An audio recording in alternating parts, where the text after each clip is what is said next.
Hello, my lovely kittens. It's Perry, and today is my father's birthday. Yay! Say happy birthday to the man who didn't raise me. This may be the most pettiest thing I've ever done, but I'm gonna be sharing some stories on how much of a bad person my father was and is. I guess the only thing that really sucks about it now is that I can't really remember everything, but I hope I remember enough. I need to preface that my father never physically abused me, but mentally is a different story.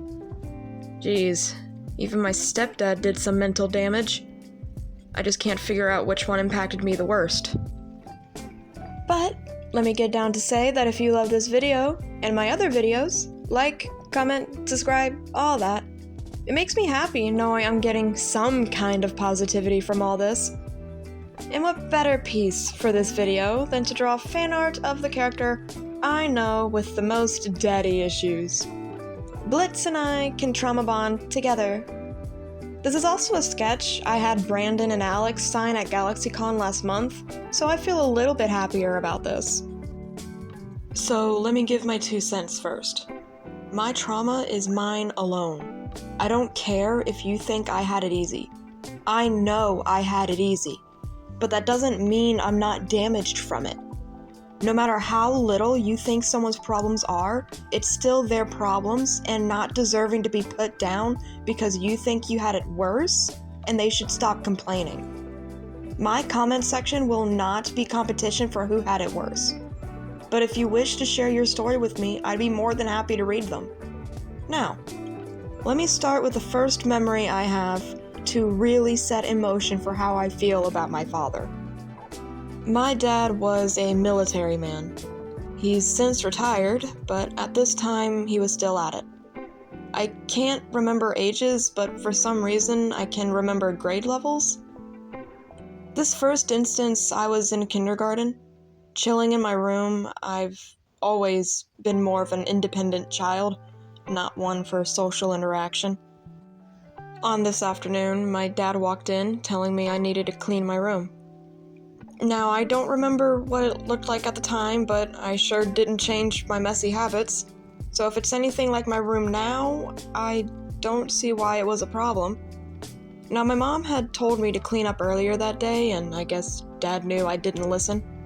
When I didn't listen to him and just stayed on my bed with a deadpan stare, the silence was deafening, until he bent his knees, stared at me through the doorway, and yelled. But this wasn't an angry parent, no. This was a drill sergeant. I was terrified into tears. He told me to get up, I did. He told me to clean up, I did. I was so scared, I remember I was walking around my room on my toes. He had left a bit, I guess to calm down, but when he came back up, I was halfway done, but unable to move. Even an outsider could tell I was shaken up, because I just couldn't move anymore besides my trembling. My father hugged me, said he was sorry, but that didn't make the fear go away. After that, there was always something in me that made me want to steer clear of my dad. A few years go by, and my cousins need to come live with us for a bit, since they had their own problems with their parents at the time. I'll name them Kate and Trevor. Now, Kate is 8 months younger than me, and Trevor is 5 years younger than me. We converted my father's office into a bedroom for Trevor, and Kate slept with me. I had my bed on one wall and hers opposite to mine. I remember Kate and I staying up a few school nights just wanting to play. Now at the time, my mother was stricter than how she is now, but she stopped caring half the time. If we were tired at school, that was on us. But one night, my father had enough. I heard that sergeant yell again from down the hall, telling us to get into bed, so we did. My father told us he was going on a trip for work. I don't remember what it was for, but he said if all 3 of us didn't behave when he got back, he'd bring out the hat. Now, the hat was a deep green, round, flat-rimmed, slightly tall, cylindrical shape. I'd search a photo for you all, but honestly, just seeing the hat now, God, I'm pathetic. scared of a hat. But I am, and this instance is why. Because apparently we were not well behaved. Now that Kate and I were in the 2nd grade, and I don't think Trevor was in school yet, you can't expect 3 kids that young to just play nice and not have conflicts. But when my mom came and got Kate and I from school, I knew Dad was home. So I asked if we were behaving, and she said no. Kate and I stayed on the front porch for a moment, talking to each other before entering the house. I suggested to just book it to the room and hide under the beds. I counted to 3 and swung the door open. It was one of those glass doors that shut on their own. I felt I made the dumb mistake by cutting through the kitchen because my steps were audible. Just as Kate and I got under our beds, we heard it. The sergeant yell, and I saw the hat. Simply put, he gave us a time limit to clean our rooms. Kate and I did it, but Trevor, he had to clean his by himself. It blows my mind how Trevor's in the military himself now, but at least he's not in my father's branch. I bet you it would have been an option had he not gone through this. But this wasn't the worst part. The worst part was in the kitchen. My father lined us up, with Trevor in the middle, in front of the fridge, and gave each of us a plastic spoon. Told us to hold it out, our arms stretched, with the spoon pointed down. Don't even ask me how long we stood there like this, because I don't even know. All I remember was he said not to drop it or to talk. So we stood there silently as he goes outside. And just his luck, when my father came back in, was when Trevor dropped the spoon. My father marched right up to him, bent down to his level, right in his face, and yelled at him, drilled him to pick it up. A toddler. Remembering it now, I'm pissed. I'm mad at everyone involved, not just my father, but my mom and my grandparents who lived next door. To think of it, Kate and I probably should have ran there. Because later on, they told me they had no idea what my father was doing, and found it to be more than cruel. But when the time to properly let go of the spoons came, my father said the next time he will make us hold out full soda cans. Then he lined us up at the door, marched us next door, staying in a line in front of my mom and grandparents in the sitting room, and made us repeat them, basically to say sorry for being stupid and unhelpful. Thankfully, that was the only time my cousins had to deal with that. But this video would be over if I didn't have more to say. I will say that the last good memory I have of my father was the weekend Disney trip back in '09. Not long after that, my dad divorced my mother over a pair of golf clubs because he told me he wanted them when he got back from deployment, but didn't get them.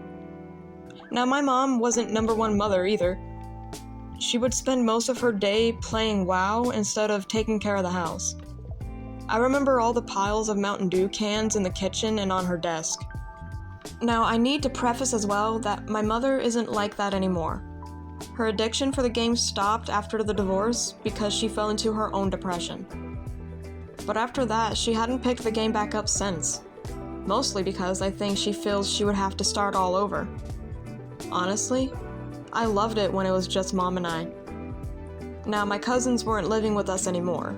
They were at our grandparents'. So really, it was just me and Mom, and sometimes my cousins.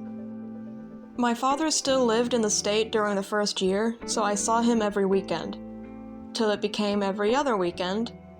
Because he was still in the military, he still needed to move around, turning our weekends to summer vacations. He went from Massachusetts to California to Florida, till he finally was able to retire in Arkansas.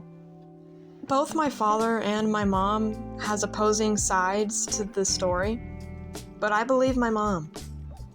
Because as the months turned to years, I started getting less and less calls. Till all of a sudden, my mom tells me my father is married. I wasn't told about this. I never met the woman.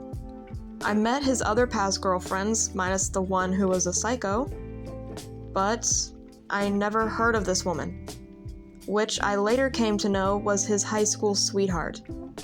Now, I'm gonna backtrack here and admit that I know I'm not the perfect daughter. I know I had my own past, but when your impressionable child can hear bedroom play at night, you really have to wonder how she turned out to be a pleasure addict herself as an adult. And not only that, but when I had questions of the sort, my mother was open and honest with me. Now, she wasn't explicit, but she told me the truth. None of that stork nonsense. But my father didn't like that. He hated what my mom was telling me, and so I've begun to be left in the dark. I had questions I couldn't get answered until health class in middle school, and even then, it only made things worse. Worse to the point my curiosity for the act would peak, and I would look up specific videos that were allowed on YouTube at the time, just to get in trouble with it. This incident was during a summer visit, mind you. Now, I wasn't yelled at, but I felt like I was going to be, so I ran and hid outside. My father did have a talk with me when he found me. I'm more than surprised he didn't yell at me, but I did feel awful. To the point that the rest of the day I went with him to work, went on the date with him and his girlfriend at the time, basically trying to convince him I was still his little girl. Definitely something I look back on now as a waste of time. To add some context as well, so you all can know just how I feel when I get into trouble, I was spanked as a child. My mom would smack me upside the head, but my father would take the belt to my behind. This is literally the reason why now, even today, when I get into trouble, or even being talked to sternly, whether it still be from my mother, my stepdad, or even my partner, I get this tingling feeling in my butt.